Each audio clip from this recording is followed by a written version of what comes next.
Onam ബദലഹം unit കൊണ്ടുപോയി.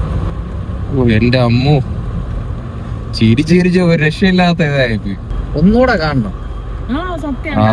അതാണ് അത് വൺ ടൈം വാച്ചബിൾ അല്ല, റിപ്പീറ്റ് വാല്യൂ ഉള്ള പടമാണത്. അയ്യോ ആ ഒരു വൈബ് ഇത് നമ്മൾ ഫുള്ള് എല്ലാ സൈഡിൽ നിന്ന് കൗണ്ടറും ഭയങ്കരമായിട്ട് റിലേറ്റ് ചെയ്ത് ചിരിച്ചിരി. അതിലെ ശ്യാമോ എന്റെ പൊന്നെ, ഏത് പടം വന്നാലും ഇത് തന്നെ കളക്ഷൻ ഇത് തന്നെ കൊണ്ടുപോകും. ഓണം സമയം ഫെസ്റ്റിവൽ സമയത്ത് ഫാമിലി പടം ഇറക്കി കഴിഞ്ഞാൽ ഫാമിലി പടത്തിന് പോസിറ്റീവ് റെസ്പോൺസ് വരികയാണെങ്കിൽ ഇതിലിപ്പോ നെഗറ്റീവ് ഒന്നുമില്ല. ഇത് നമ്മള് എത്ര മണിക്കൂറുണ്ട് പടം? 2.5 മണിക്കൂറില്ലേ? 2.5 മണിക്കൂർ പോയത് അറിഞ്ഞില്ലല്ലോ.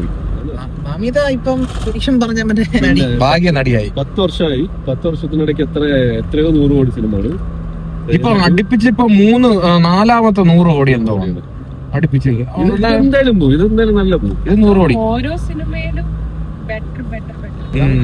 തിയേറ്ററിനകത്ത് കേറിയിട്ട് നമ്മള് പടം കണ്ടിറങ്ങുമ്പോഴത്തേക്കും നമുക്കൊരു സാറ്റിസ്ഫാക്ഷൻ കിട്ടും. ആ ഒരു സാധനമാണ് മെയിൻ. പടത്തിന്റെ അകത്ത് അവളൊരു മാനറിസവും അയർലൻഡിൽ പോയിട്ട് പോണതിന് മുന്നേ അതിന് ശേഷം ആ ഡ്രസ്സിങ്, അതിനുശേഷം റൊബോട്ടിന്റെ അവർ വെച്ചു അവർക്കൊരു ആർട്ടിഫിഷ്യൽ ഫീൽ നല്ല രസത്തിലല്ല അവൾ അഭിനയിച്ചത്. ബാക്കി എല്ലാരും നമുക്ക് ഭയങ്കര റിലേറ്റ് ചെയ്യാൻ പറ്റുന്ന വേറൊരു റെഫറൻസ് ഉണ്ട്, അതറിയോ? ഇല്ല ചാടിക്കാറുള്ള ആ ഒരു സീൻ, ഏറ്റവും ചാടി ആ ഒരു ചേട്ടാ മറ്റേ നമ്മളെ ഈ കോളേജിലെ ഫൈറ്റ് സീൻ ഉണ്ടല്ലോ, ആ ഫൈറ്റ് സീനിൽ ഇവര് ഓടിയത് ഓടിച്ചു കൊണ്ടിട്ട് ചാടി ഒരു നിപ്പുണ്ട്. ഒരുപാട് റെഫറൻസ് ഉണ്ട്. അത് നമുക്ക് മറ്റേ റീകളക്ട് ചെയ്യുമ്പോ അത് റെഫറൻസ് എല്ലാം പ്ലേസ് ചെയ്തേക്കുന്ന സ്ഥലമാണ്. ഇതില് ഹീറോ മൂവി പൃഥ്വിരാജിന്റെ ഹീറോ മൂവിയിലെ റെഫറൻസ് ഉണ്ട്, കാന്താര റെഫറൻസ് ഉണ്ട്. ഈ പടത്തില് നിവിൻ പോളി ടിക്കറ്റ് എന്ന് പറഞ്ഞാൽ വേറെ ആരും ഇല്ലാത്തോണ്ടല്ലേടെ അവസാന നിമിഷം എന്നെ വിളിക്കുന്നത്. എനിക്ക് അപ്പൊ ചേട്ടനോട് പറഞ്ഞതാണ്, നമ്മള് 4 ടിക്കറ്റ് എടുത്ത് അവസാനം ആരെ വിളിക്കുമെന്ന് നമ്മളിങ്ങനെ നമ്മൾ 3 പേരുണ്ട്. അപ്പൊ അങ്ങനെ വിളിച്ച ചേട്ടൻ വന്നു. എനിക്ക് അപ്പോഴേ എനിക്കതാണ് നമ്മള് ശരിക്കും പറഞ്ഞ മറ്റേ തിയേറ്ററിൽ വന്നിട്ട് അവിടെ ആരെങ്കിലും ടിക്കറ്റ് എടുക്കാൻ നിൽക്കുന്ന ആരെങ്കിലും ഉണ്ടെങ്കിൽ അവർക്ക് ടിക്കറ്റ് കൊടുക്കുക എന്നുള്ള മൈൻഡിൽ നിന്നാണ് പിന്നെ മാറ്റിയത്. ഡെയിലി ലൈഫിൽ നടക്കുന്ന പോലെയാണ് ഹീറോയിലുള്ള എൻട്രി എല്ലാം വളരെ സിമ്പിൾ ആയിട്ടാണ്. പ്രപ്പോസിംഗ് സീനെല്ലാം നോക്കി വളരെ സിമ്പിൾ നോർമലായിട്ട് ഐ ലവ് യു അങ്ങനെയൊന്നുമല്ല, സാധാരണ പോലെയാണ് അത് കൺവേ ചെയ്തത്. എങ്ങനെയാണ് നമ്മൾ ഡെയിലി ലൈഫിൽ സംഗീതം നമ്മളെ കാണുമ്പോഴേ ചിരി. നല്ല രസത്തിൽ പക്ഷെ നമ്മള് ആ ഒരു ക്യാരക്ടർ വേറെ ആരെങ്കിലും ചെയ്ത് ഭയങ്കരമായിട്ട് പോലെ അവന്റെ എല്ലാ ഷോട്ടിന്റെ ഇടയിലും ഇവന്റെ മുഖമൊന്ന് കാണിക്കും, അവന്റെ കണ്ണും ഇത് പോണ കാണാൻ വേണ്ടിട്ട്. എന്ത് രസമല്ലേ. വേറെയും കണ്ടന്റ് ക്രിയേറ്റേഴ്സ് ഉണ്ട്. മറ്റേ ഒരു കസിനായിട്ട് വരുന്ന ഒരു പുള്ളി നമ്മള് വേറെ റെഫറൻസ് കിട്ടും, നായകൻ റെഫറൻസും. അതല്ലേ നായകൻ റെഫറൻസ്, നായകൻ റെഫറൻസ്. വേറൊരു കാര്യമുണ്ട് ഇതിൽ എടുത്തു പറയേണ്ടത്, ഇതിന്റെ എഡിറ്ററും ആരെന്ന് എനിക്കറിയില്ല. പക്ഷെ സംഭവം ഓരോ സീൻ ട്രാൻസിഷൻ ആക്കി ഇട്ടേക്കുന്ന ഓരോ സീൻ അത്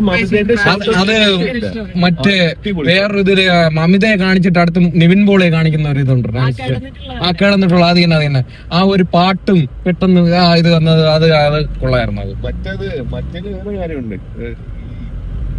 ഫോട്ടോ എടുത്ത് നോക്കിയിട്ട് ബാക്ക്ഗ്രൗണ്ടിൽ മമതൊരു സാധനം പോകില്ലേ, അത് കറക്റ്റ് 7 സെക്കൻഡാണ് നോക്കാം ക്ലൈമാക്സിൽ. 7 സെക്കൻഡ് വേറെ റെഫറൻസ് ഉണ്ട്. നമ്മുടെ മറ്റേ മരിച്ചിട്ട് നമ്മുടെ ബ്രെയിൻ 7 സെക്കൻഡ് മെമ്മറി ഓടുന്ന സംഭവം. അത് കറക്റ്റ് ഞാൻ നോക്കി നോക്ക്, കറക്റ്റ് 7 സെക്കൻഡാണുള്ളത്. ചേട്ടാ 1 2 3 4 എന്ന് പറഞ്ഞ അതിന് എത്ര ഫോട്ടോ കാണിക്കുന്നുണ്ട് നീ ആലോചിച്ച് നോക്ക്. ഒരു 10-15 ഫോട്ടോ കാണിക്കുന്നുണ്ട്. ഒരു ഫോട്ടോക്ക് 1 സെക്കൻഡേ ഉള്ളൂ അതില്. അപ്പൊ നീ അങ്ങനെ നോക്കി നോക്ക്. ശരിയാണ്, പെട്ടെന്ന് നമുക്ക് ആ ഒരു ഇതിൽ പെട്ടെന്ന് നമ്മുടെ മൈൻഡിൽ പെട്ടെന്ന് ഓർത്തു. അപ്പൊ തന്നെ അതിനുശേഷം പിന്നെ ഡ്രാമയൊന്നും ഇല്ല, വന്ന് പെട്ടെന്ന് അങ്ങ് തീർത്തു. വേറെ വലിച്ചു നീട്ടാനൊന്നും പോയില്ല.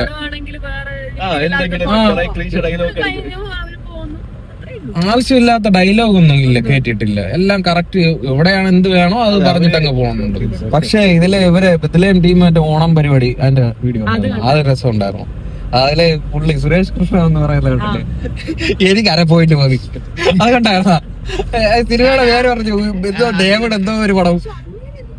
അങ്ങനെ മാറി അഭിനയത്തിന്റെ ആ ഒരു ഇത് മാറിയ ക്യാരക്ടേഴ്സ് മാറ്റിയത്. ചുമ്മാ അയാളെ നമ്മളിങ്ങനെ ചിരിപ്പിക്കാൻ വേണ്ടി പറയണ പോലെ ഒന്നുമില്ല. ചുമ്മാ വന്ന് ഓരോ ഡയലോഗ് പറയാ, അത് ഒരു രക്ഷയില്ല.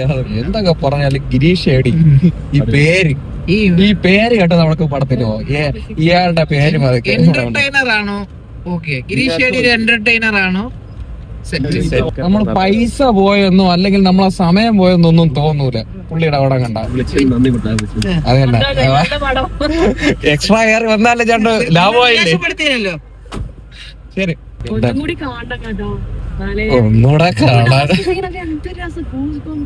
സത്യം പറഞ്ഞ മമിത ഒരു ക്രഷ് അടിച്ചു കാണാൻ. ഇപ്പൊ കുറച്ച് നാളായിട്ട് ക്രഷാണ്.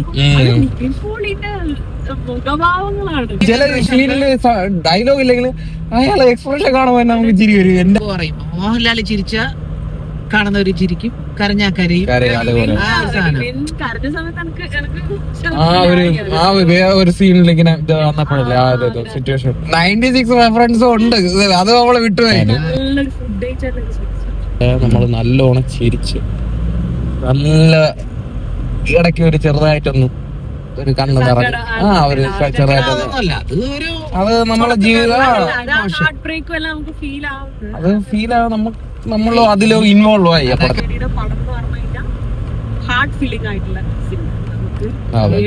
സ്റ്റാർട്ടിങ് നോക്കുകയാണെങ്കിൽ ഒന്നും നോക്കാൻ അത് ശരിയാണ്. ചിരിച്ച് ആസ്വദിച്ചിട്ടാണ്. തണ്ണീർമത്തനാണെങ്കിലും സൂപ്പർ ശരണ്യാണെങ്കിലും പ്രേമലു ആണെങ്കിലും ഇത് പുള്ളി അങ്ങ് എസ്റ്റാബ്ലിഷ് ചെയ്തെങ്കിലും അമൽ ഡേവിസ് അല്ല സംഗീതം.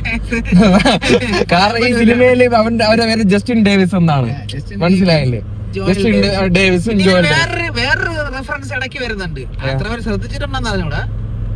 ഇതില് മമിത കേറി പോകുന്ന മാതാ ജെറ്റിൽ, ഈ സിനിമയില് തണ്ണീർമത്തലിലെ മാതാ ജെറ്റിലാണ്. ഇയാള് ഇനി യൂണിവേഴ്സ് എല്ലാം തുടങ്ങാൻ പോണോ? ഇയാളുടെ മാതാ ജെറ്റിലാണ് മറ്റേ ഗ്ലിക്സൺ മറ്റേ 10 രൂപ ആ കോമഡി വരുന്നത്.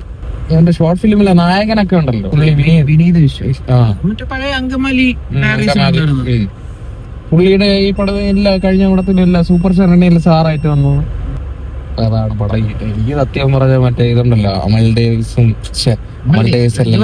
ജോയൽ ഡേവിസും ജസ്റ്റിൻ ഡേവിസും അതിൽ കാറിൽ അവരെ കോൺവെർസേഷൻ ഉണ്ടല്ലോ, അതെനിക്ക് നല്ലോണം റിലേറ്റ് ആയി. അത്യാവശ്യം ബ്രദേഴ്സ് ബോണ്ടിങ് ഉള്ളവർക്ക് കറക്റ്റായിട്ട് അത് കിട്ടും. അപ്പൊ ഇതാണ് പടം. ഓണത്തിന് നിവിൻ പോളി ഈസ് ബാക്ക് എന്നൊന്നും ഞാൻ പറയുന്നില്ല. നിവിൻ പോളി അവിടെ തന്നെ ഉണ്ട്. പുള്ളി ഒരിടത്തും പോവാനും. നിവിൻ പോളി ഉണ്ട്.